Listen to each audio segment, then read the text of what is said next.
Hey, Tyler. Stakeholders prioritized employee issues this year, so those were given the heaviest weighting in the Just 100 ranking. HP, as you mentioned, the top company overall, but number 21 when it comes to worker issues.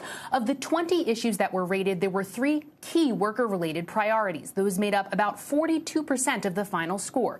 First, paying a fair living wage, the most important issue for the 4th year running. Second, that the company creates jobs in the U.S. And third, that it prioritizes accountability to all stakeholders. Now, it's no surprise to see the American public paying attention to these issues. 2023 was a big year for the labor movement. Nearly 500,000 workers went on strike last year, according to Cornell University. That's twice the 2022 number. Auto workers, Hollywood actors, and writers were among the groups that saw big gains, and labor advocates say that momentum will continue this year.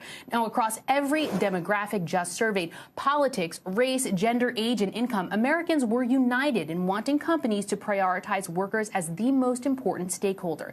Leading the Just 100 this year in worker issues are Bank of America, Citigroup, NVIDIA, and JP Morgan. Now, of course, Tyler, I cover the restaurant sector, and I look specifically for names in that space. The only name in that sector in the Just 100 this year is Starbucks, coming in overall at number 24, ranking 137 in workers issues. That's out of the 937 Russell 1000 companies that Just Capital surveys for this list. Back over to you. All right, thank you, Kate. How many of these Just 100 companies have had union activities in recent years, given the focus on workers' rights and maybe the reinvigoration of the union organized labor movement?